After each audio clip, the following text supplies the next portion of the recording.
The night my parents told me they had taken every dollar of my college fund, I did not cry. I did not raise my voice. I was 17 years old, sitting at a dining room table in Darien, Connecticut, and I simply picked up my glass of water and took a slow sip. My brother Tyler needed a car, they said. He had a job opportunity. It made more sense. The $47,000 I had been told my whole life was mine, was gone. Just like that, what my parents did not know was that 14 years later, the two of them would sit across a conference table from a woman they had written off as ungrateful, invisible, and easy to forget. They would be asking for $800,000. And the woman holding the pen, the one who would decide whether they walked out with anything at all, was me. Before I continue, let me know where you are watching from in the comments below. And hit like and subscribe if you have ever worked twice as hard just because someone who should have believed in you didn't. I grew up in a house that looked perfect from the street. 4 bedrooms, white shutters, a flagstone driveway that my father resealed every spring. The kind of house in Darien, Connecticut where the neighbors wave from their cars and nobody asks too many questions. From the outside, we were the Sullivans, Richard and Diane, their son Tyler, their daughter Leah, comfortable, stable, fine. Inside, the rules were different depending on which child you were. Tyler was 3 years older than me, and from the time I could understand anything at all, I understood that he occupied a different category in our household. Not because he was cruel to me, he wasn't, not exactly, but because the air in the room changed when he walked in. My father's face opened up. My mother laughed easier. The attention that lived in that house had a gravitational pull, and it pulled toward him the way a window pulls light. I was not the window. I was the wall. I don't say that with bitterness anymore. It took me a long time to get there, but I say it now the way you describe weather. Just a condition of the environment, not a judgment. Tyler was the golden child. I was the one who got good grades and was told that was nice, honey, before the conversation moved on. My father, Richard, ran a mid-sized logistics consulting firm out of Stamford. He had built it himself in his 30s, and he was proud of that, the way men of his generation are proud of things they built, loudly and often. My mother, Diane, managed the household and managed my father's social calendar and managed the story our family told about itself at the country club and at St. Andrew's Presbyterian and at every dinner party where the wine was good and the competition was quiet. Tyler was going to take over my father's firm someday. That was the plan. It had always been the plan, announced so many times it had stopped being a statement and become something closer to furniture. Just part of the room, unremarkable, assumed. I was going to go to a decent school, get a decent job, marry someone suitable. That was the plan for me insofar as there was one. What saved me, and I mean that without exaggeration, was Great-Aunt Meredith. Meredith Calloway was my mother's aunt, which made her my great-aunt, though she never liked that word. It makes me sound like a piece of architecture, she used to say. She was 71 when I was born, and she was sharp the way cold air is sharp. You felt it immediately, and it clarified things. She had never married. She had spent 30 years as a trust and estates attorney in New York City before retiring to a property in Westport, 12 miles from our house, where she kept 2 cats, an alarming number of books, and opinions she did not bother softening for anyone. She came to Sunday dinners sometimes, and at those dinners she was the only adult who talked to me like I had thoughts worth hearing. Not Tyler. Me, she asked about my classes. She asked what I was reading.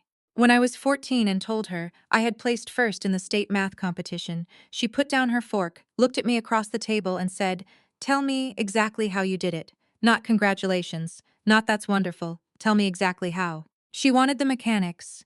She wanted to know how my mind worked. I talked for 20 minutes. My mother refilled wine glasses. My father and Tyler discussed a football game. Meredith listened to every word. After dinner, she pulled me aside near the coat closet and pressed a card into my hand. It was her personal attorney's business card, a man named Gerald Fitch, with offices in Greenwich. "Keep this," she said. "You may not need it for years, but keep it." I didn't know what to do with that. I was 14. I put it in the back of my desk drawer and forgot about it. What I did not forget was the way she looked at me that evening, like she was calculating something. Like she had already done the math on me and arrived at a number she trusted. There was one other thing about Meredith that I understood only dimly as a child and would come to understand completely as an adult. She had money. Significant money. The kind accumulated quietly over decades by a woman who billed $400 an hour and spent almost nothing.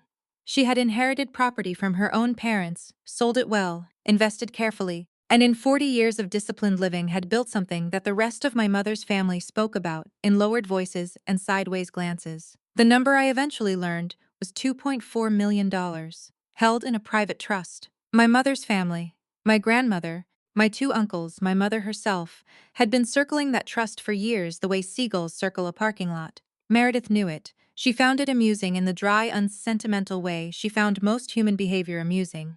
But at 14, sitting in that coat closet doorway with a business card in my hand, I knew none of that. I only knew that someone had looked at me and seen something. That would have to be enough. For a while it was. The years between 14 and 17 passed the way they do in houses like ours, in a kind of managed quiet. I kept my grades up. I joined the math team, the debate team, the economics club. I did not do these things to impress my parents, because I had long since learned that impressing my parents was not really available to me as an outcome. I did them because they were the only rooms in my life where the rules were fair, where what you put in determined what you got out, without exception, without favoritism, without anyone's thumb on the scale.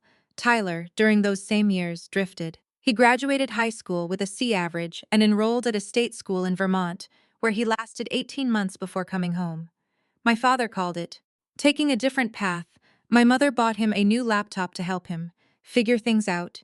He moved back into his old bedroom and spent 8 months doing very little before my father found him a position at the firm. Nobody asked me what I thought about any of this. I was 16. I sat at the dinner table and I listened, and I went back upstairs to my room and I studied. I had a plan. I had been building it quietly for 2 years. I was going to apply to the University of Pennsylvania.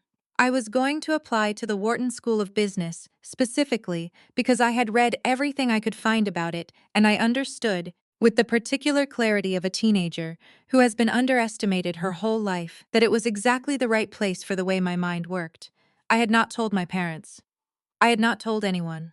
I opened my laptop each night after homework, and I worked on my applications the way I worked on everything, methodically, carefully, without drama. I wrote my essays. I gathered my recommendations from teachers who had watched me work for 3 years and were glad to be asked.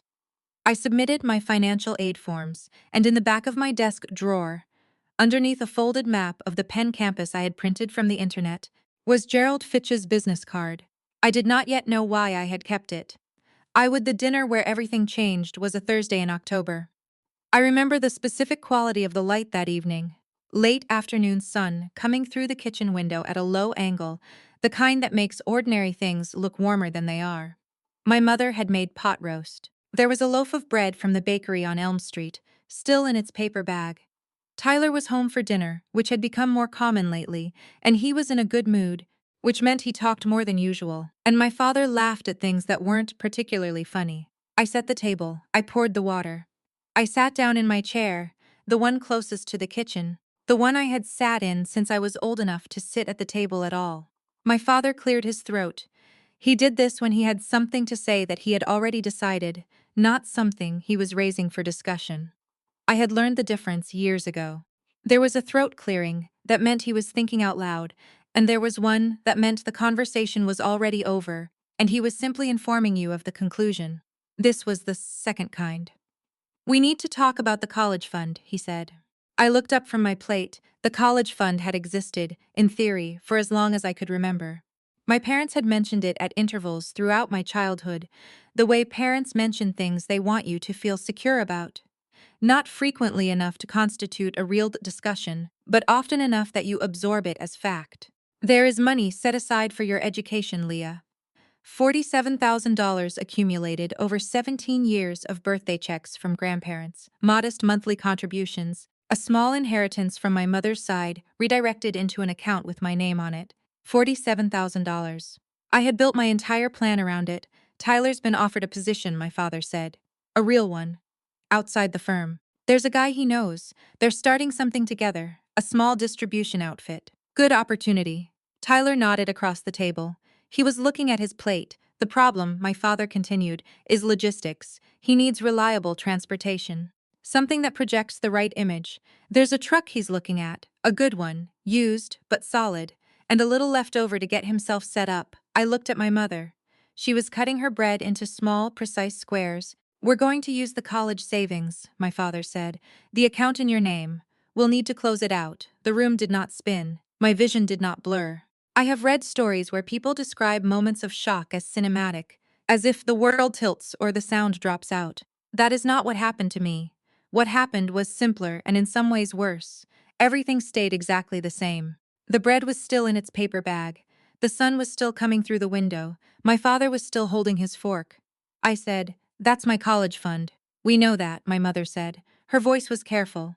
"But Tyler needs this right now, and you're smart, Leah. You'll find a way. There are loans. There are options. I've been planning around that money for 2 years." "Plans change," my father said, not unkindly. Just finally, Tyler said nothing. He had still not looked up from his plate, which told me he had known about this before dinner, which meant they had discussed it, decided it, and arranged this meal as the delivery mechanism.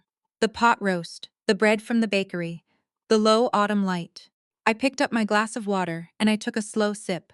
I thought about 17 years of birthday checks.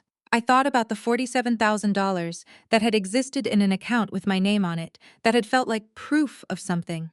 Proof that my future was real, that it had been considered, that someone had thought about what I might become and had set something aside for it. I thought about the Wharton application sitting on my laptop upstairs, 3 essays completed, 2 still to go. I thought about Gerald Fitch's business card in the back of my drawer. I set my glass down. "Okay," I said. My mother looked up. My father looked up. Tyler finally looked up. "Okay?" my father repeated. "Okay," I said again. I picked up my fork. I cut a piece of pot roast. I put it in my mouth and I chewed it and I swallowed it, and I looked at the bread in its paper bag, and I thought, with a clarity that surprised even me, "You are going to have to build this yourself now. Every single piece of it." That was fine. I knew how to build things. What I did not say, sitting at that table on that Thursday in October, was anything else. I did not argue. I did not cry. I did not ask what I was supposed to do with the loans and the options my mother had mentioned so casually, as though $47,000 were a minor logistical inconvenience and not the entire financial foundation of the next 4 years of my life. I finished my dinner. I helped clear the table. I said goodnight to my parents. I walked upstairs to my room, closed the door, sat down at my desk, and opened my laptop. There was one more thing I had not told anyone, not my parents, not my teachers, not even the guidance counselor who had written my recommendation letter. Wharton had a full merit scholarship program. The Benjamin Franklin Scholars Award. Full tuition, room, board, and a stipend. It was one of the most competitive scholarships in the country. The acceptance rate was approximately 2% of applicants. I had already started the supplemental application. I opened the document. I read the last paragraph I had written. I deleted the last 2 sentences, which were good but not good enough, and I began again. I worked until 2 in the morning. I went to sleep.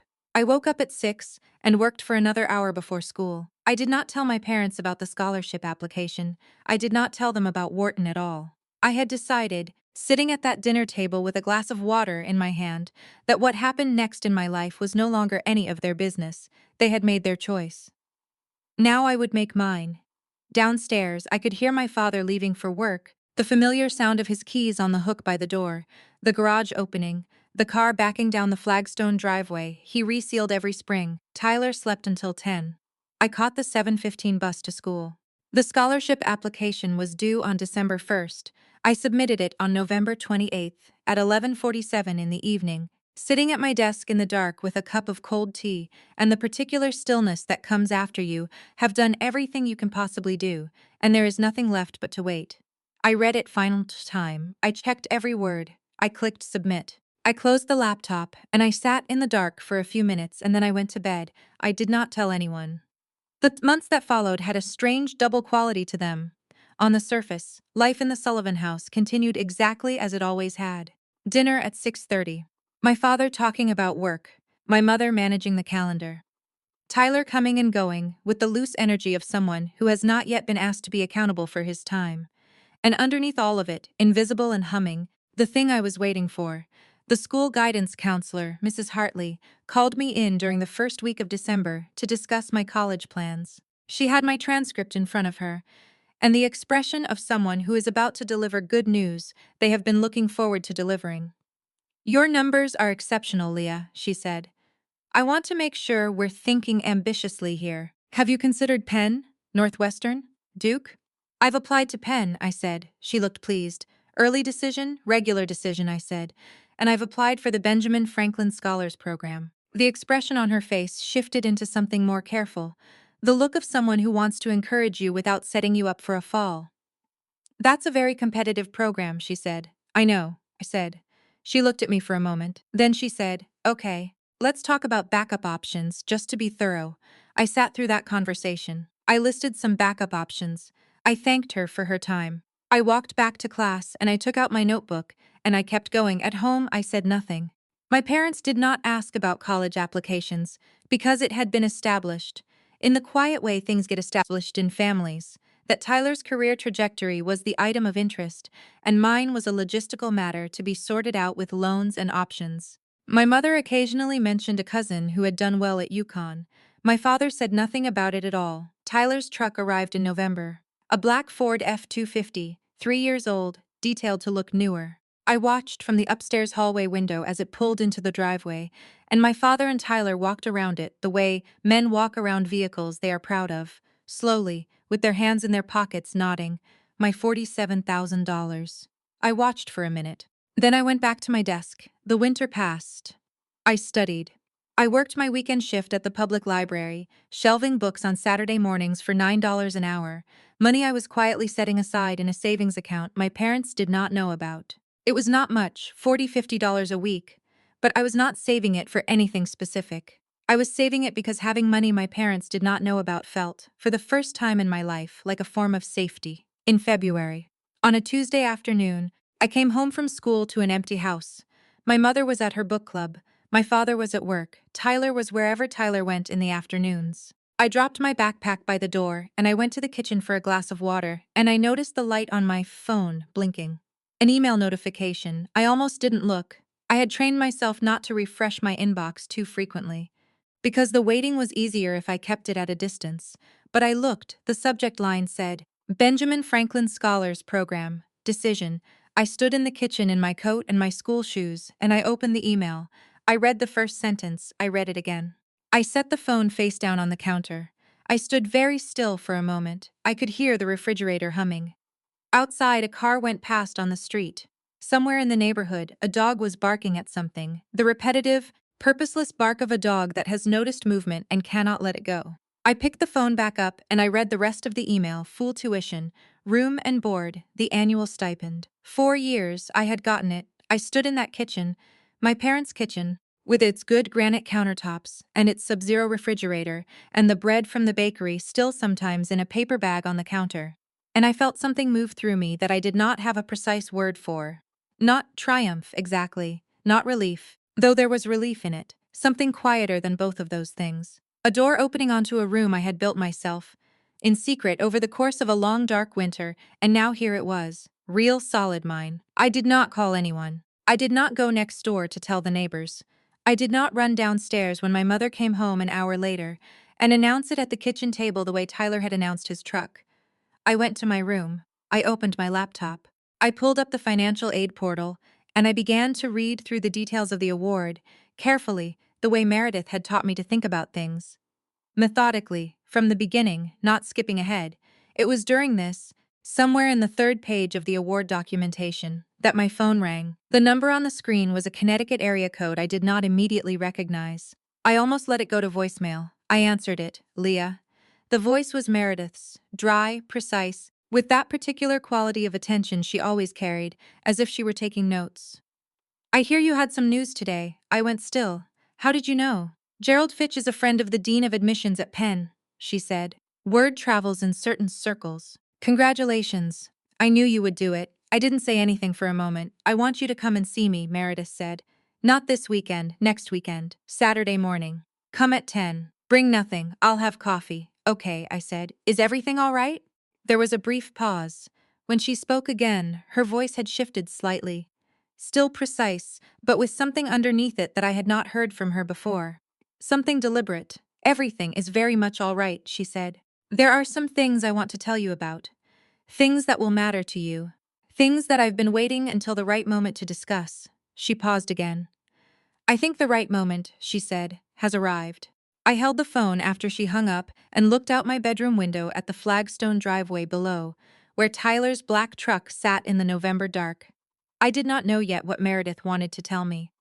I did not know what Gerald Fitch's name meant, or why she had given me his card 3 years ago and told me to keep it.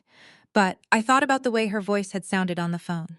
Certain, measured, like someone who has been holding a card for a very long time and has finally decided to lay it on the table.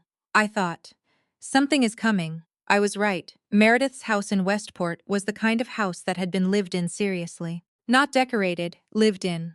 Books on every surface, not arranged by color or size, but by some internal logic that only she understood. A Persian rug in the hallway that had been there since the 1970s and was better for the wear. 2 cats, one gray, one orange, that moved through the rooms with the unhurried authority of animals who have never been told no. The kitchen smelled like good coffee and something herbal, and the windows looked out over a backyard that had gone pleasantly wild at the edges, the kind of garden that has been tended just enough to keep it honest. I arrived at 10 on Saturday morning. Meredith opened the door before I knocked. She looked the same as she always did, small, upright, dressed in dark slacks and a gray cashmere sweater, her white hair cut short and neat. She was 74 now. She moved the way she always moved, which was without hurry and without waste. "Come in," she said. "Coffee's on the table." We sat in the front room, the one with the most books and the best light. The gray cat installed itself on the arm of Meredith's chair. She poured coffee into 2 plain white cups, and she set the pot down, and she looked at me across the table, with that look she had, the one that meant she was about to say something she had been thinking about for a long time. "I'm going to tell you some things this morning," she said. "Some of it you'll know pieces of. Most of it you won't. I want you to listen to all of it before you say anything." "Okay," I said. She wrapped both hands around her coffee cup. "When I retired from practice," she said, "I had accumulated certain assets, property, investments, savings. Over the years, I restructured everything into a private trust, the Callaway Family Trust. The principal value as of last month is approximately $2.4 million. She said the number the way she said all numbers, flatly, without drama, as a fact among facts. "I have no children. I have nephews and nieces and various relations who have been aware of this trust's existence for some time and have had, let us say, strong feelings about it." I nodded. I had grown up hearing my mother's family talk about Meredith's money in the particular coded language that families use when they want to discuss inheritance, without appearing to discuss inheritance. "Your mother," Meredith said, "has approached me on 3 separate occasions over the past 6 years, asking about the disposition of the trust. Your Uncle David has done so twice. Your Uncle Philip once sent me a letter through his own attorney, which I found both audacious and poorly drafted." The corner of her mouth moved slightly. "Gerald Fitch helped me respond to it." She set her cup down. "I have been watching your family for a long time, Leah. Specifically, I have been watching you. And I have made a decision that I want to explain to you clearly. Because I think you deserve to understand not just what I've decided but why." The gray cat shifted on the chair arm. Outside, a bird moved through the wild edge of the garden. "When you turn 25, Meredith said, you will become the sole trustee of the Callaway Family Trust. Full administrative authority, sole signatory. Gerald has drawn up the amendment and it has been executed. It is done." I looked at her. "You," she said, simply, in case I had misunderstood. I had not misunderstood. I understood perfectly. What I did not yet have was the words, so I sat with the information for a moment, the way you sit with something very large and very still, carefully without moving too fast. "Why me?" I said finally. It was not a modest question. It was a real one. Meredith looked at me steadily. "Because you are the only person in that family," she said, "who will not steal from it." She said it without heat. It was not an accusation or a condemnation. It was an assessment. The kind she had spent 30 years of legal practice making, delivered with the same calm precision she applied to everything. "There are conditions," she continued. "The trust income can be directed toward education, healthcare, and charitable purposes at trustee discretion. Principal distributions require documented justification and Gerald's countersignature. Any family member may petition for a distribution, but the trustee's decision is final and non-appealable within the trust structure." She paused. "I wrote those terms myself. Gerald will walk you through every line of the document before you sign anything." She picked up her coffee again. "I want to be clear about one more thing," she said. "This is not a gift. in the sentimental sense. I am not doing this because you are my favorite, though frankly you are. I am doing this because you are competent, because you are honest, and because I have watched you operate under conditions that would have broken a less serious person, and you have not broken. You have simply kept working. She looked at me over the rim of her cup. That is the rarest thing I know of. I thought about the kitchen in February, the blinking notification, the refrigerator humming. I thought about the library on Saturday mornings, $9 an hour, $40 a week into an account my parents didn't know about. I thought about my father's throat clearing at the dinner table, the bread from the bakery, Tyler's truck in the driveway. There's something else, Meredith said. I looked up. Your scholarship, she said. The Benjamin Franklin Award. Do you know what the Wharton Alumni Network looks like from the inside? I said I had some idea. Gerald Fitch graduated from Wharton in 1987, she said. He has been a quiet advocate for your application for the past 8 months. Not improperly, he made no calls, pulled no strings. He simply made sure the right people were aware of your record. She allowed herself a small, satisfied expression. He did the same thing I did. He watched you work, and then he told the truth about what he saw. I sat with that for a moment too. 8 months. Gerald Fitch had known about my application for 8 months, which meant Meredith had known, which meant that the phone call in February, that precisely timed, perfectly measured call had not been a coincidence. She had been waiting for the decision. She had known what it would be before I did. I said, "You knew I'd get it. I thought it was very likely," she said. I am not in the habit of making moves I am not reasonably confident about. For the first time that morning, I almost smiled. Is that what I am? A move? You are a person, she said, without missing a beat, in whom I have made a significant investment of attention and trust over 17 years. The distinction matters to me even if the outcome looks similar. We finished our coffee. Gerald Fitch came at 11, a trim, quiet man in his 60s, with the unhurried manner of someone who has handled other people's most important documents for 4 decades. He walked me through the trust amendment for 2 hours, page by page, answering every question I had and several I hadn't thought to ask yet. I did not sign anything that day. Meredith did not expect me to. She expected me to take the documents home, read them again, sleep on them, and come back with more questions. I did exactly that. 3 weeks later, on a cold Saturday in March, I sat at Gerald Fitch's desk in his Greenwich office and I signed my name to the trust amendment. I was 17 years old. In 8 years, when I turned 25, I would become the sole trustee of the Callaway Family Trust, $2.4 million. Sole signatory. Final authority. Gerald shook my hand across the desk when it was done. His grip was firm and brief. Your great-aunt, he said, is one of the sharpest people I have known in 40 years of practice. She did not make this decision lightly. Neither should you. I know, I said. I drove home through the March cold, past the bare trees and the stone walls of Fairfield County. Past the exit for Darien, past the flagstone driveways and the white shutters and the country clubs where my parents knew people by name. In the kitchen, Tyler was eating cereal at 1 in the afternoon. I poured myself a glass of water. I stood at the counter and I drank it and I looked at him. My brother. With his black truck in the driveway and his C average and his business that had not yet gotten off the ground. And I felt something settle inside me that had been unsettled for a very long time.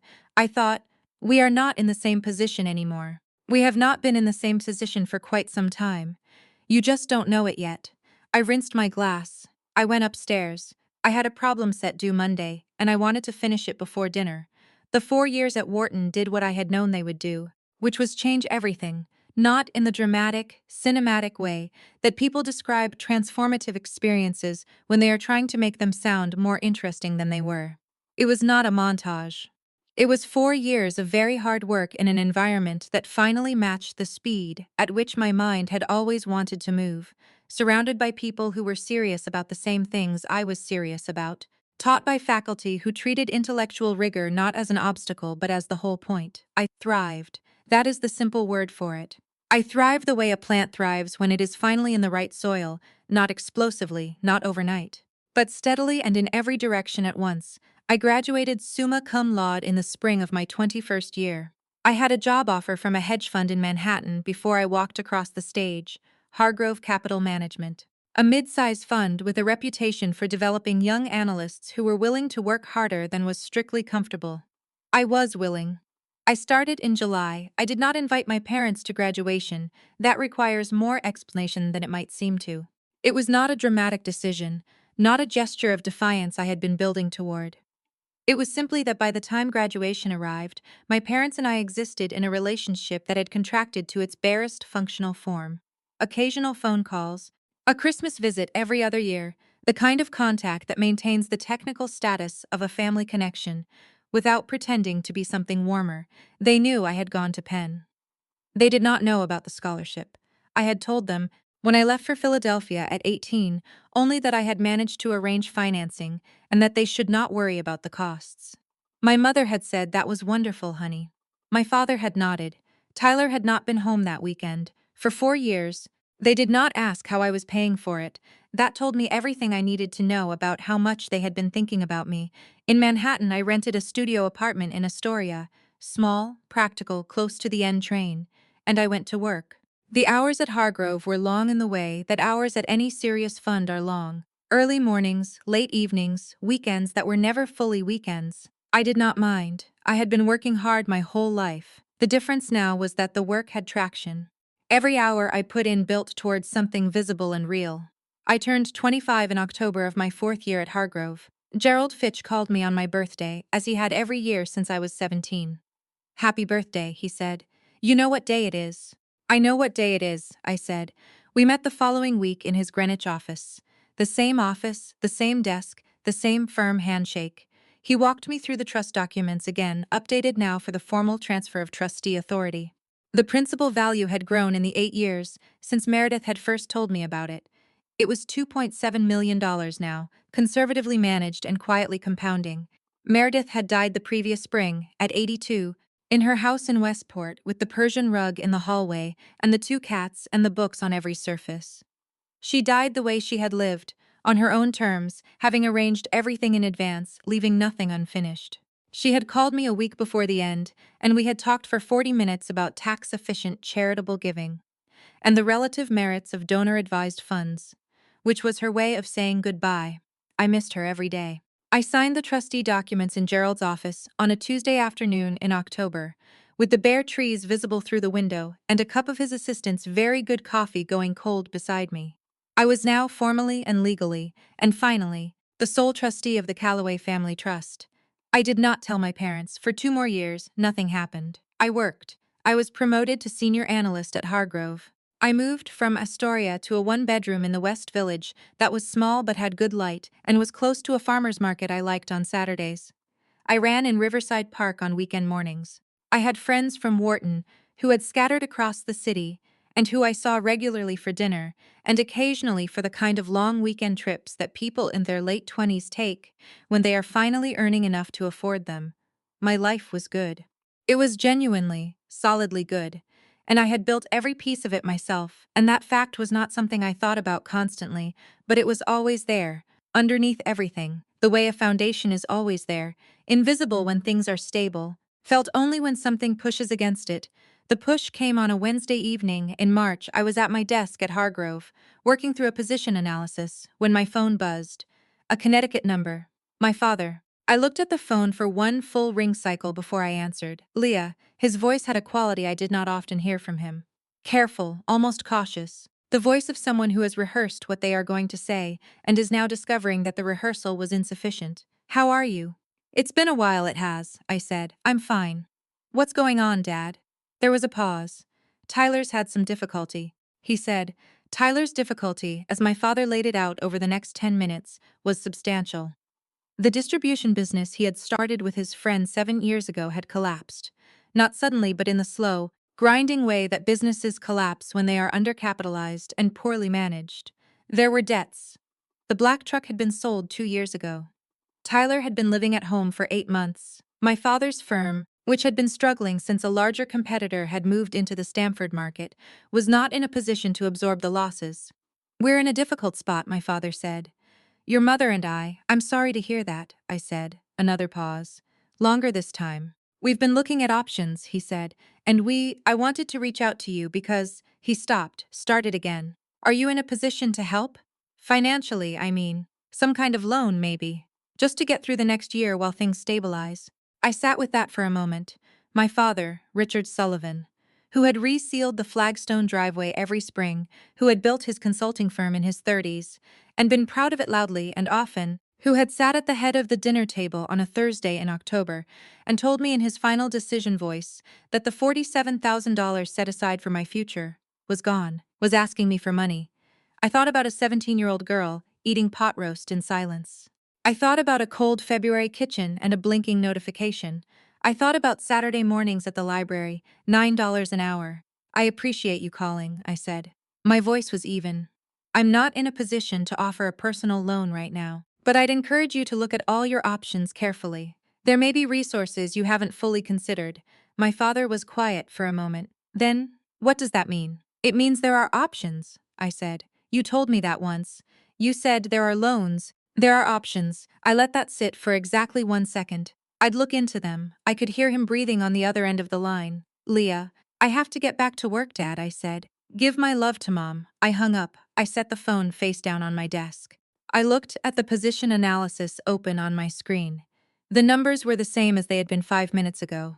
Everything in the room was exactly the same, except that I knew, with a certainty that settled into my chest like something finally coming to rest, that this was not the end of it. My father was not a man who accepted a single no.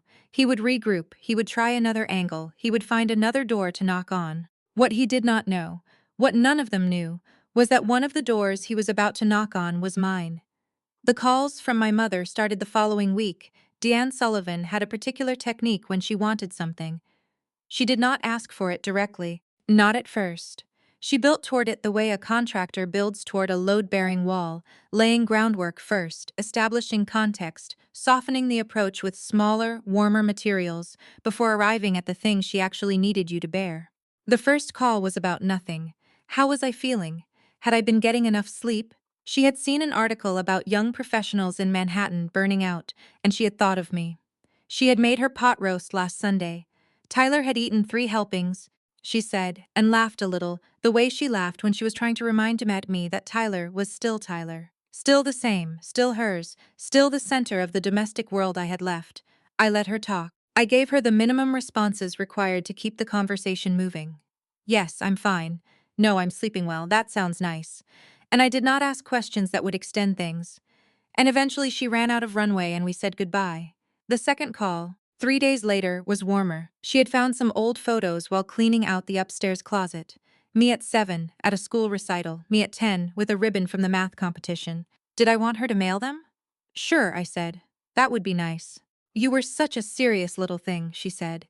Even then, always so focused, I did not point out that focused children tend to become focused adults, and that focused adults tend to build stable financial lives. And that stable financial lives are sometimes the thing people call on when they have not built one themselves. I did not point any of that out. Thanks, Mom, I said. The third call, the following Tuesday, dropped the scaffolding entirely. We've been talking to some people, she said. About Aunt Meredith's trust, I went still. There's apparently a process, she said, her voice taking on the careful quality she used when she was presenting something she knew might be unwelcome. For family members, to petition for distributions. Gerald Fitch explained it to your father. He said any family member can submit a formal request, and then the trustee reviews it and makes a decision. That's correct, I said. Well, a small pause. We were thinking we might pursue that, as a last resort kind of thing. Just to explore it. Another pause. Do you know who the trustee is? Meredith was always so private about everything. Gerald won't say. I looked out my office window at the Manhattan skyline, the geometry of glass and steel in the late afternoon light, the city I had built a life in one careful year at a time. I don't think I'm the right person to ask about that, I said. Oh, she said. I just thought you might know, since you were always close to Meredith. I have to get back to work, Mom, I said. Good luck with the process. I hung up. Gerald called me that evening. Your parents have been in touch, he said. In the same tone he used when he was presenting information rather than opinions. I know, I said. How much have you told them? That a petition process exists, and that I cannot disclose the identity of the trustee, and that they are welcome to submit a formal written request for review. He paused. Your father pushed back fairly hard on the identity question. He seems to feel he has a right to know. He doesn't, I said. No, Gerald agreed. He doesn't. I told Gerald to proceed according to the trust documents. If a formal petition arrived, he should accept it, log it, and schedule a review meeting according to standard procedure. He said he would. We hung up. What happened next happened faster than I expected, and with considerably more aggression. Within 2 weeks of that phone call, my mother had told no fewer than 4 members of the extended family that I had cut off my parents during a financial crisis and was sitting on Meredith's money while they struggled. I know this because my cousin Rachel, who had always been honest with me in the way that certain cousins are honest, directly, without much cushioning, sent me a text message that said, "Leah, I don't know what's going on, but your mom is telling people some things, and I thought you should know." I thanked Rachel. I did not call my mother. Then Tyler came to my office. He did not call ahead. He did not email. He appeared at the reception desk of Hargrove Capital Management on a Thursday morning, in a jacket that was slightly too large for him and shoes that needed resoling, and told the receptionist he was there to see his sister.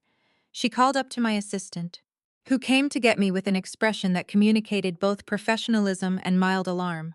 I went down. Tyler was standing near the reception desk, his hands in his jacket pockets, looking at the abstract painting on the wall, the way people look at things when they are trying not to look at everything else. He had aged in the years since I had seen him regularly. Not badly, he was not an unhappy-looking man, but in the specific way that men age when life has not gone according to their early expectations of it. "Hey," he said when he saw me. "Hey," I said. I did not invite him upstairs. I asked the receptionist if the small conference room on the ground floor was available. And it was, and Tyler and I sat across from each other at a table that was designed for meetings that were meant to look informal while being entirely formal. "Mom and Dad are in real trouble," he said. He said it without preamble, which surprised me. Tyler had never been a preamble person when he was cornered. "I know," I said. "The firm is basically done. Dad won't say it out loud, but the numbers don't work anymore. They've got maybe 4 months of runway on the house if they keep spending the way they're spending, which they won't adjust, because Dad won't admit how bad it is." He looked at the table. "I've been trying to help, but I don't have.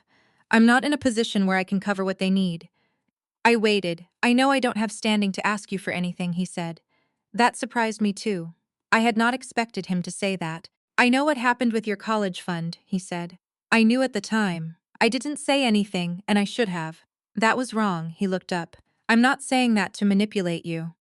I'm saying it because it's true, and I've been meaning to say it for about 15 years. I looked at my brother across the conference table.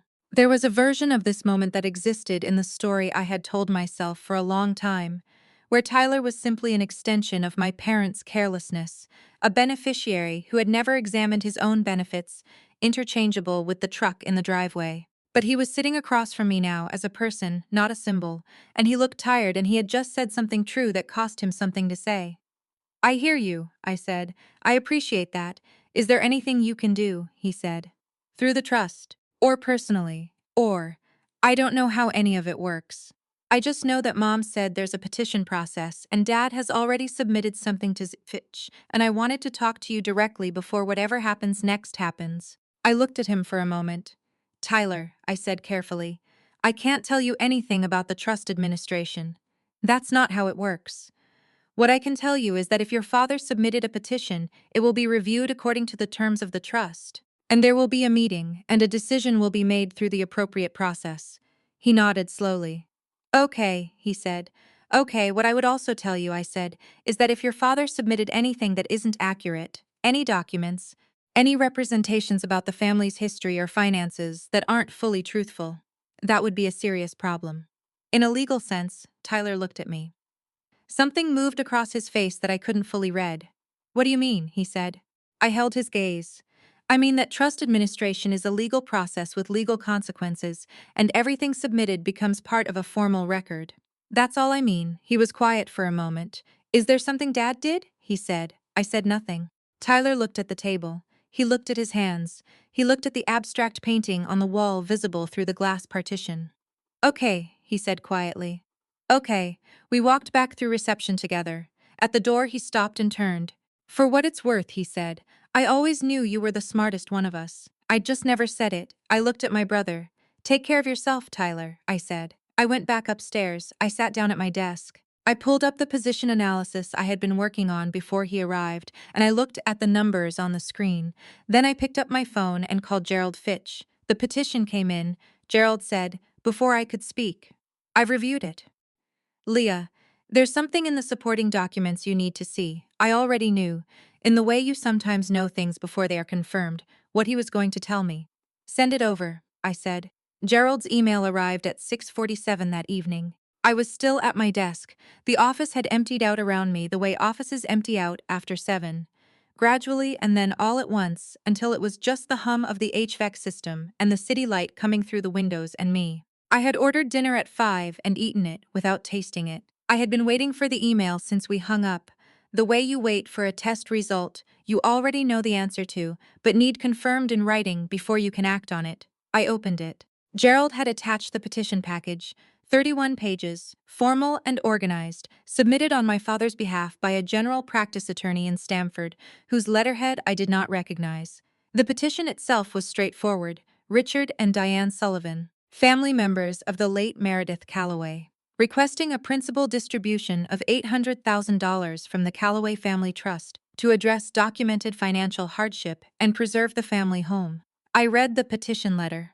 I read the financial disclosures. I read the hardship narrative, which described my parents' situation with the kind of florid language that general practice attorneys use when they are trying to make ordinary mismanagement sound like extraordinary misfortune. Then I got to the supporting documents, page 19. It was a letter, dated 4 years before Meredith's death, purportedly written by Meredith herself.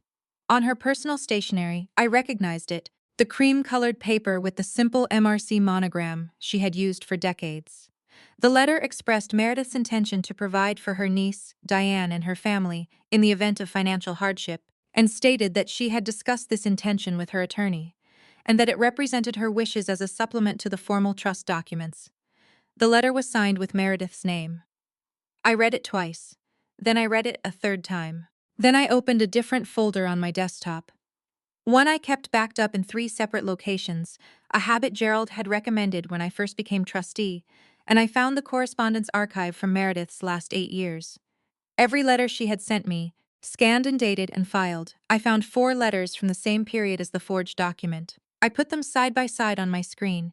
Meredith's signature had a very specific quality: a large looping M, a compressed C, the whole thing executed with the decisive pen pressure of someone who had signed legal documents for 30 years. It was not an easy signature to forge. But it was also not a signature that most people had seen enough times to analyze carefully, which meant that whoever had attempted this was counting on the reviewers not knowing what they were looking at. I knew what I was looking at.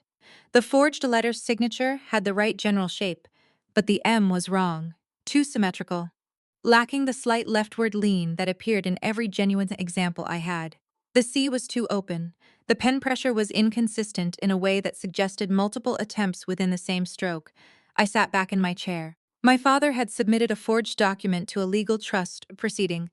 I did not feel what I might have expected to feel in that moment. Not rage, not even the cold satisfaction of a suspicion confirmed.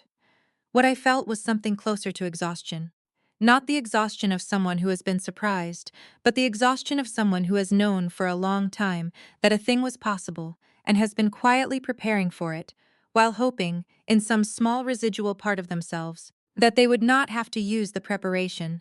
I picked up my phone and called Gerald. "You saw it," he said.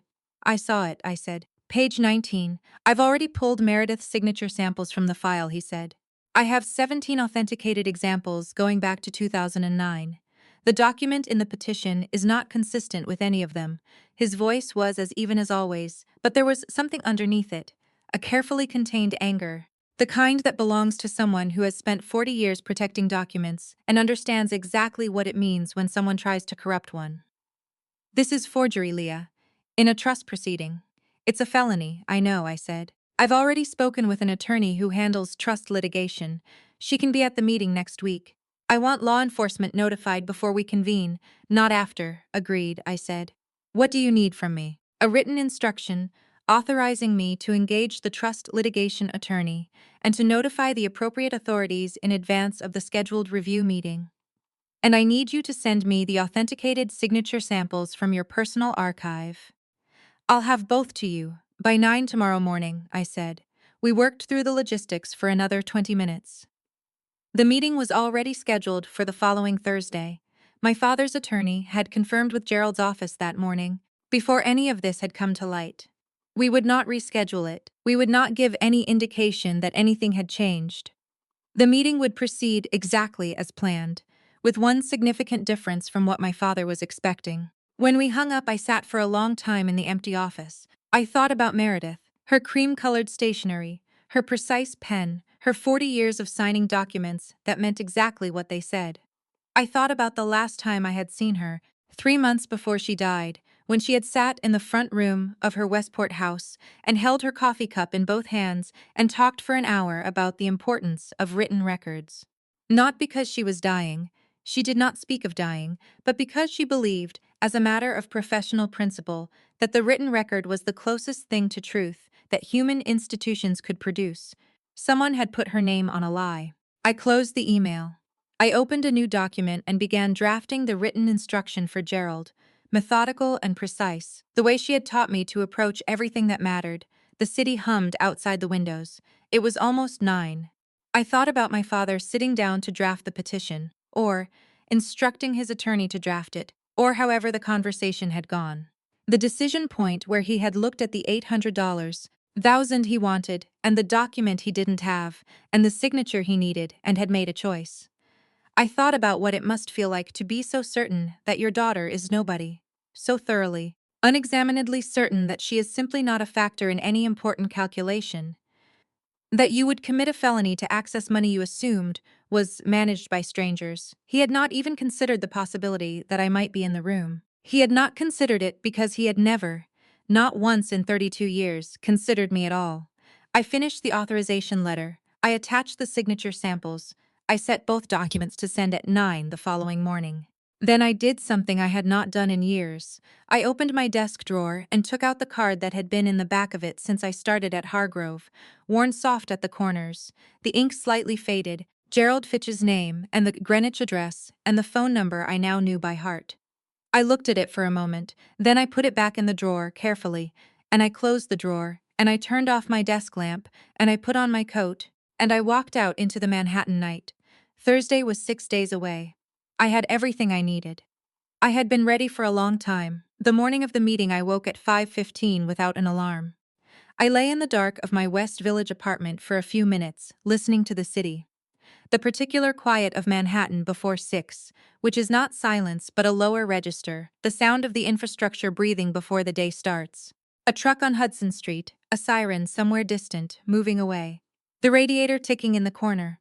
I got up, I made coffee. I stood at the window with the cup in both hands and looked at the street below, the wet pavement, the yellow light from the bodega on the corner, a man walking a dog in the November cold, both of them moving quickly, heads down. I had chosen what I was going to wear the night before. A charcoal gray suit, well cut, that I had bought 2 years ago for a client presentation, and worn perhaps 4 times since. A white shirt. Simple pearl earrings that had been Meredith's. She had pressed them into my hand at Christmas 3 years before she died and said, without ceremony, "These suit you better than they suit me anymore." Low heels, practical for walking, not so low as to suggest I was trying to appear casual. I was not trying to appear casual. I drank my coffee. I reviewed the trust documents one final time, not because I needed to, but because I wanted everything in its correct place in my mind before I walked into that room. I had reviewed them 6 times in the past 6 days. I knew every line. I knew the petition. I knew page 19. I knew the 17 authenticated signature samples that Gerald had assembled and cross-referenced with a forensic document examiner he had retained on Wednesday. The examiner's report had arrived Thursday morning. 4 pages, technical and precise, concluding with a probability assessment that Gerald had read to me over the phone in the same careful voice he used for all significant information. The signature on page 19 of the petition package was, with a high degree of professional certainty, not produced by the same hand as the authenticated samples. It was in writing. It was signed by a credentialed examiner. It was part of the record. I finished my coffee. I rinsed the cup. I put on my coat. The car service Gerald had arranged picked me up at 7:30. The driver did not make conversation, which I appreciated. We moved through the morning traffic in the particular silence of someone driving somewhere that matters. And I watched the city go past the window, and I thought about nothing, specifically. I had done all the thinking, and now there was only the doing. Gerald's office was on the second floor of a Georgian building on Greenwich Avenue. The kind of building that had housed serious professional work for a long time and felt settled into that purpose. His assistant, a woman named Carol who had been with him for 19 years, and had the quiet efficiency of someone who knows exactly what each day requires before it begins, met me in the reception area. "They're already here," she said. She said it without inflection, but her eyes communicated something additional: awareness, steadiness, the look of someone who knows what is in the file and has decided to be very calm about it. "How many?" I said. "4. Your father, your mother, your brother, and their attorney. A Mr. Crandall." A brief pause. "He seems confident." I thanked her. I went to the small waiting room off the reception area, and I sat down and I put my bag on the chair beside me, and I breathed steadily for 3 minutes. The way I had learned to breathe before presentations at Hargrove. Not meditating, nothing elaborate, just returning my attention to the physical present, the chair under me, the weight of my hands in my lap, the sound of my own breath. Then Carol appeared in the doorway. "Gerald's ready." The conference room was at the end of the hall. A long room with a mahogany table and 6 chairs and windows that looked out over a small courtyard.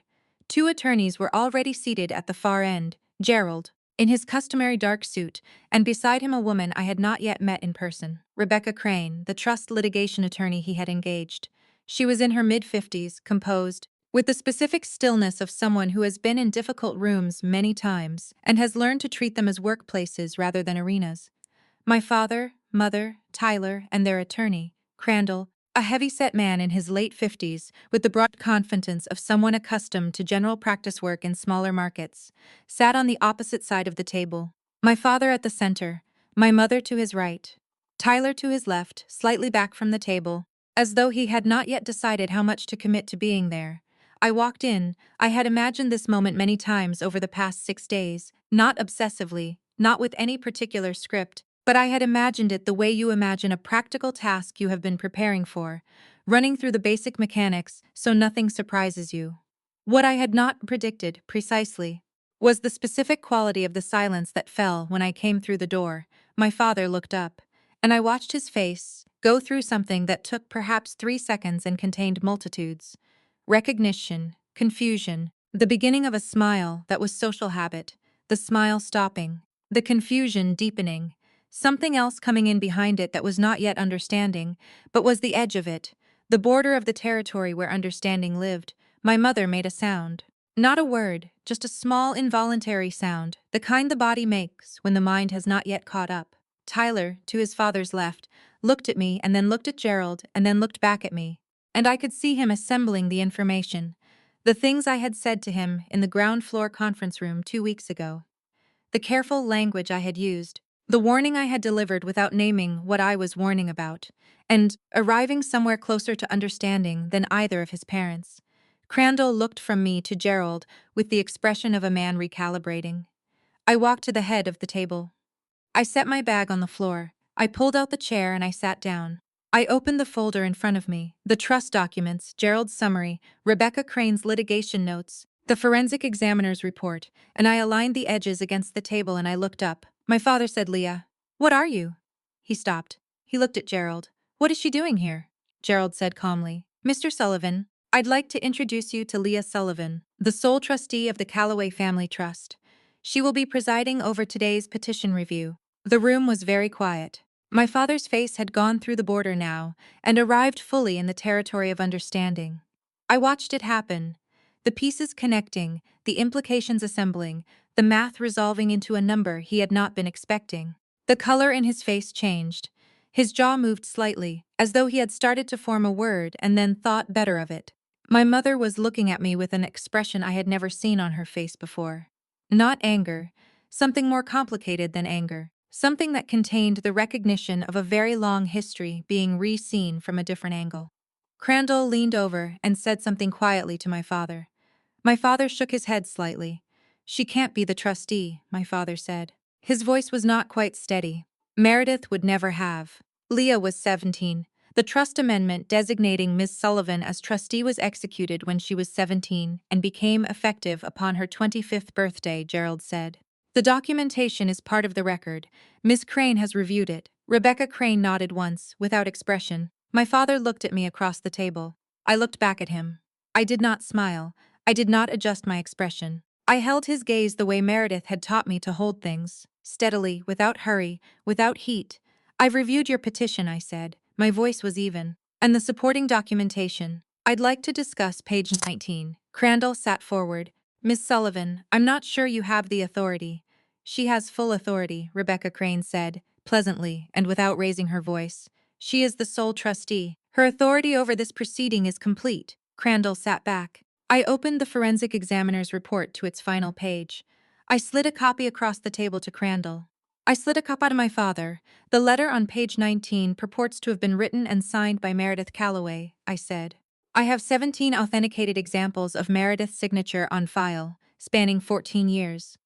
A forensic document examiner retained by the trust has reviewed all materials and produced the report you are now holding.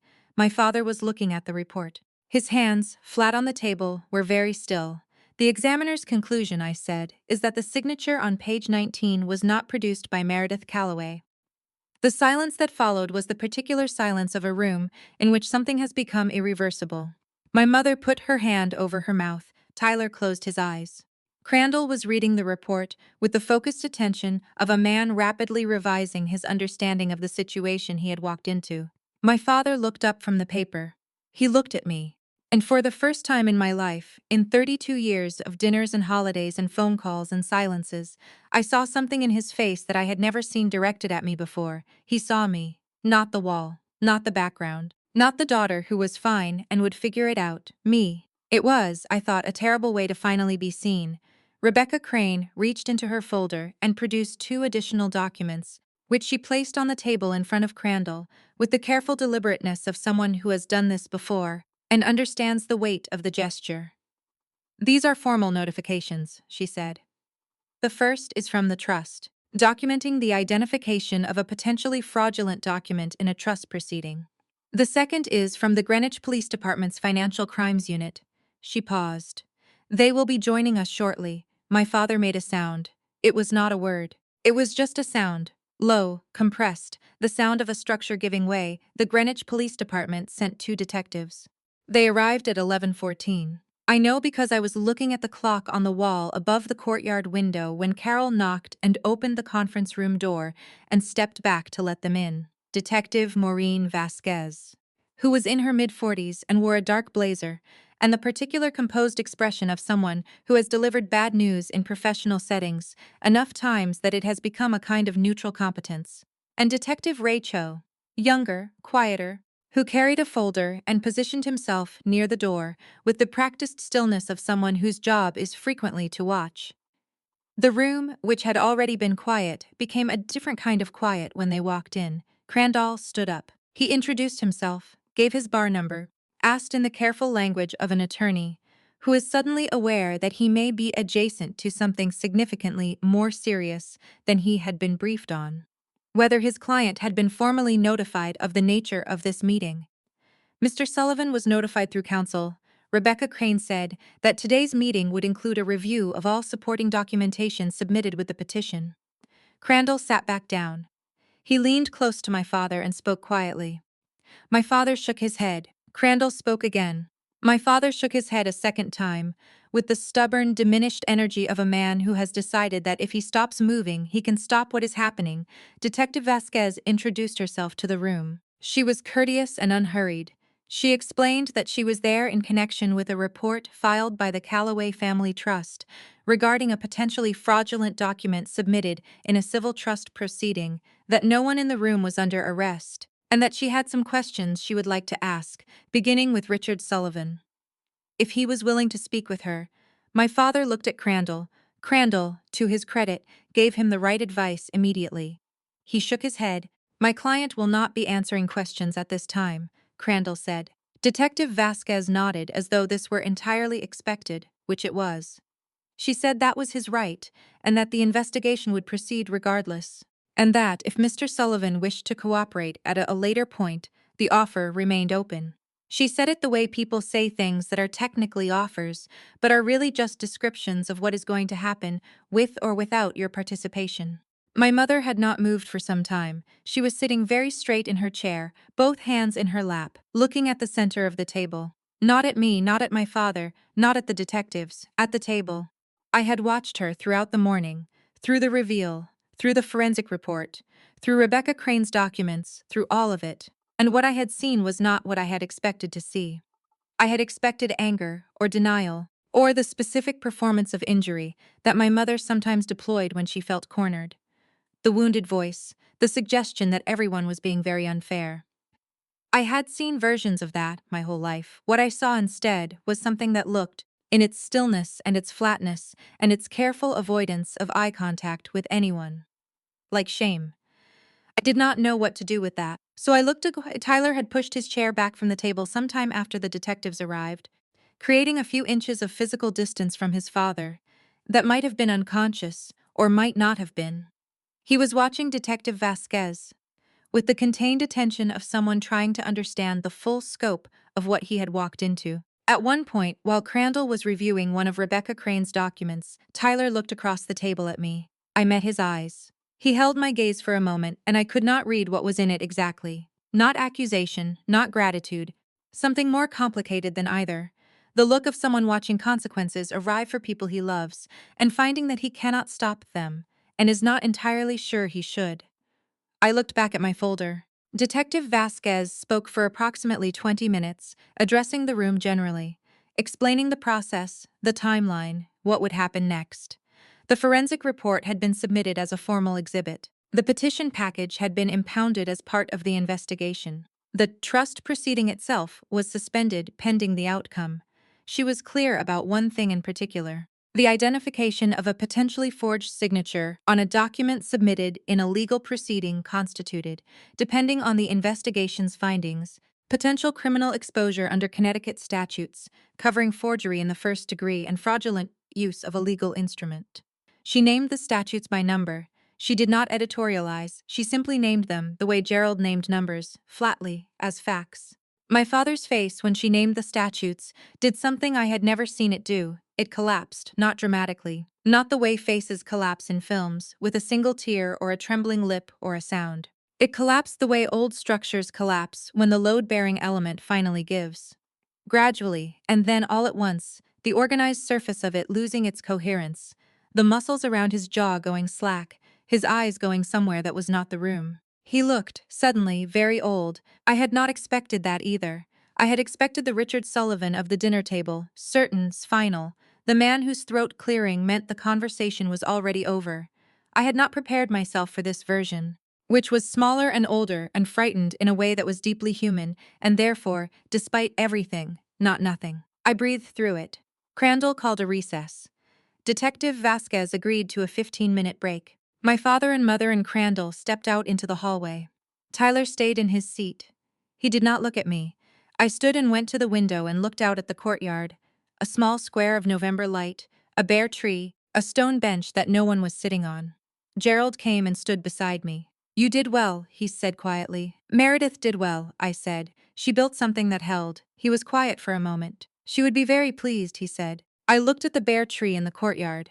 "Would she?" I said. "I'm not sure she would have been pleased exactly. I think she would have said it was the expected outcome given the inputs." I paused. "And then she would have told me to make sure the documentation was correctly filed." Gerald made a sound that was as close to a laugh as he generally produced. "She would have," he agreed. The recess ended. Crandall came back in and said his client had a brief statement to make. Detective Vasquez returned to her seat. My father came back in last and sat down and looked at the table. "Not at me," he said, in a voice that had been stripped of everything except its most basic function. "I made a mistake." He did not say what the mistake was. He did not say he was sorry. He said he made a mistake and he was advised by counsel to say nothing further. Detective Vasquez nodded. She told him that the investigation would determine what, if anything, had occurred, and that he would be contacted by her office in the coming days. She thanked everyone for their time. She and Detective Cho gathered their materials and left. The room held what remained of the morning. Crandall spoke to Gerald about next steps in the suspension of the trust proceeding. Rebecca Crane took notes. My mother signed something that was put in front of her without reading it, which was a habit I recognized from childhood. She signed things she didn't read when she wanted to be somewhere other than where she was. I began replacing my documents in their folder, one page at a time in order. My father stood up to leave, and for one moment he stopped, right at the edge of the movement, between sitting and standing, and he looked at me, not with anger, not with the residue of the meeting's events, just looked. The way you look at something you are seeing clearly for the first time and understanding, in that clarity, what your failure to see it has cost you. I met his gaze. I did not look away and I did not speak and I did not adjust my expression. I simply let him look, because I thought that was the least I could give him.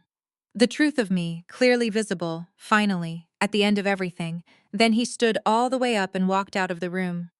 My mother followed without looking at me. Crandall followed with a brief professional nod in my direction. Tyler was last. He stopped at the door. Leah, he said. Tyler, I said. He opened his mouth, closed it, tried again. I didn't know about the document, he said. I want you to know that. I believe you, I said.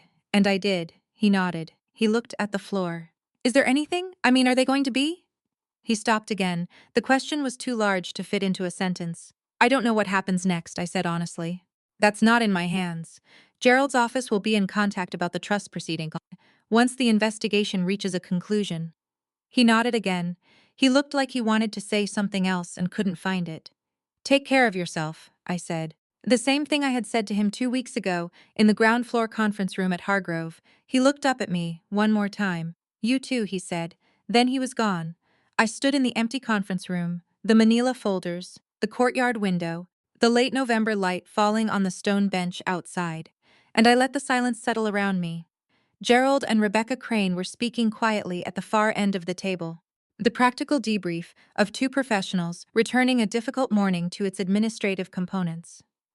I listened to them without following the words, the way you listen to familiar sounds after something large has passed through, reassured by the continuity of ordinary things.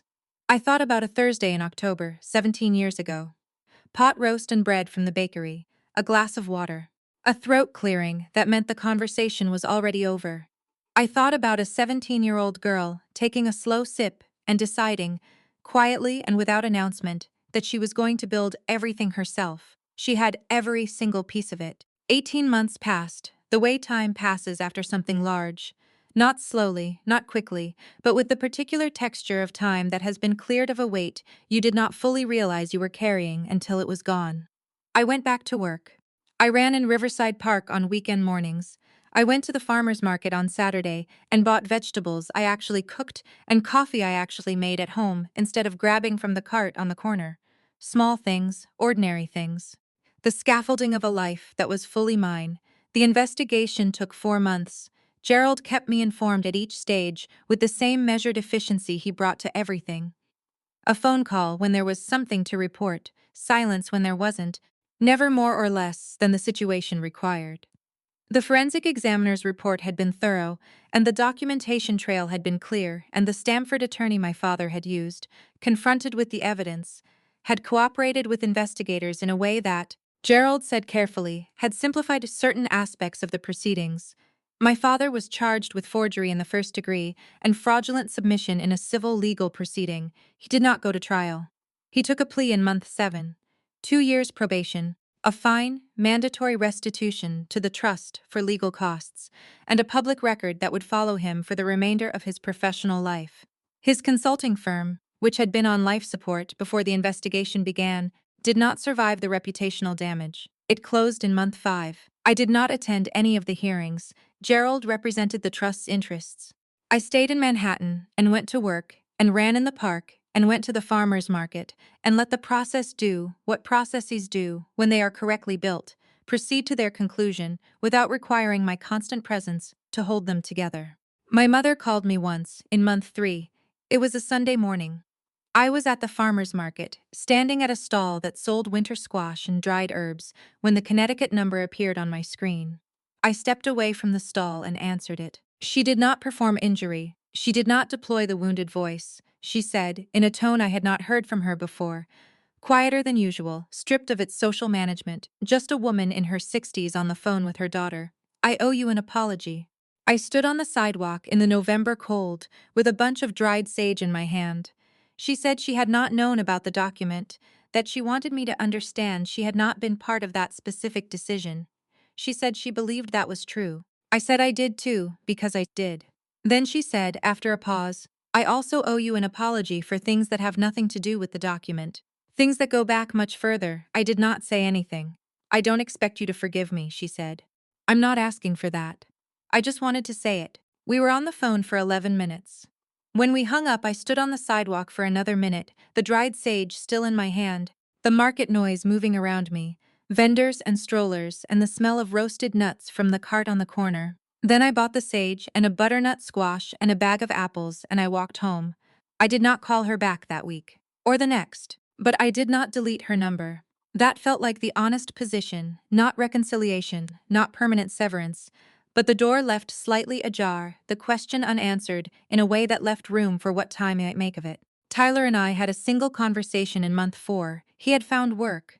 An operations manager position at a logistics company in Hartford. Entry level for someone his age, but real work with regular hours and a paycheck that was his own. He sounded different on the phone than he had sounded in the conference room, or in the Hargrove lobby, or in any of the years before that. Less defended, maybe. As though the particular armor that golden children wear, the assumption that the world is arranged in their favor, had been removed, not violently but permanently, and what was underneath it was just a person trying to figure out how to be useful. We talked for 20 minutes, about his job, about the city, about nothing in particular. It was not a warm conversation, but it was an honest one, and that felt like more than I had expected. Are you doing okay? He asked, near the end. I am, I said. Good, he said, and I thought he meant it. I used a portion of the trust's annual income, as was my discretion under the terms Meredith had written, to establish an educational grant program in her name, the Meredith R. Callaway Scholars Fund. Its purpose, as I wrote it into the grant documentation in Gerald's office, on a Tuesday afternoon in February, was to provide financial support to first-generation college students from Fairfield County, Connecticut, with preference given to young women pursuing degrees in business, law, or finance. Gerald read the purpose statement and looked up at me across his desk. She would have liked that, he said. She would have said the tax structure needed work, I said. She would have said both. He said the first grant cycle awarded 6 scholarships. The recipients were selected by a committee that included Gerald, a professor from the University of Connecticut's Business School, and a woman named Carol who had, it turned out, put herself through community college at night for 4 years while working at Gerald's office and had opinions about educational access that were both informed and deeply felt. The award ceremony was held in March, at a function room at a hotel in Stamford that was neither grand nor shabby, practical, well-lit, the kind of space that says the point is the work, not the setting. I stood at the front of the room, and I looked at the 6 recipients sitting in the first row. 6 young women in their late teens and early 20s, in their good clothes, with their families behind them, holding their award letters.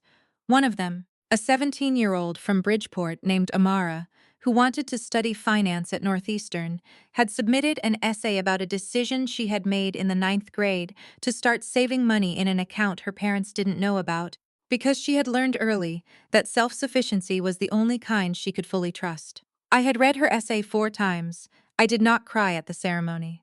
I had done whatever needed to be done in the months before it, in the privacy of my own life, in the way I had always done the things that mattered. Without audience, without announcement, in the ordinary hours that nobody sees. But I stood at the front of that room, and I looked at those 6 young women, and I thought about a desk drawer in Darien, Connecticut, a business card with worn corners, a cream-colored envelope addressed in a handwriting I would know anywhere. I thought about what it means to be seen by one person, really seen, with clarity and without sentimentality, at the moment when it matters most. How that single act of attention can become the structural element of an entire life. The thing everything else is built on. Meredith had seen me at 14, standing in a coat closet doorway with a card in my hand. I was standing in front of Amara now. The math was simple. It was the same math it had always been. Careful, patient, certain of its own logic. Indifferent to whether anyone else in the room had bothered to do it, I welcomed the scholars. I told them that the woman whose name the fund carried had been a trust and estates attorney who retired at 71 and spent the rest of her life drinking good coffee and reading and maintaining the quiet conviction that competence and honesty were the most durable things a person could build. I told them she was right. I told them to build carefully, to keep records, to hold on to cards that people give them, even when they don't yet know why. And then I stepped back from the podium and I let the applause fill the room, and I stood very straight and I looked at Amara in the front row, who was looking back at me with the particular attention of someone who is paying close attention to something they plan to use, and I thought, there it is. That's the thing, that right there. There is something I want to say before you go. Not everyone who does everything right gets a Meredith. Not everyone has a great aunt who notices, a Gerald who files the right papers, a scholarship that arrives at exactly the right moment. I know that, I have never pretended otherwise. But here is what I also know. The decision I made at that dinner table, to pick up my glass and take a slow sip and not give them the satisfaction of my grief, that decision was mine. Nobody gave it to me, nobody could have taken it from me. It was the first thing I ever built entirely by myself, and everything else came from it. They took $47,000 from me. I built something worth considerably more, not just in dollars, though the dollars are real, but in the thing that cannot be audited or transferred or forged. The knowledge that I did it. All of it. Myself. If someone has underestimated you, if someone has looked at you and seen a wall instead of a window, a background instead of a person, I want you to know that their failure of vision is not a verdict on your value. It is just a failure of vision. And failures of vision have a way of becoming very expensive for the people who indulge them. Do the work. Keep the records. Hold on to the cards. Your Meredith is out there. If you've made it to the end of this story, leave a comment telling me the one moment in your life when you decided to stop waiting for someone else to believe in you. I read every single one. And if this story meant something to you, hit like and subscribe. There are more stories coming, and I don't want you to miss them.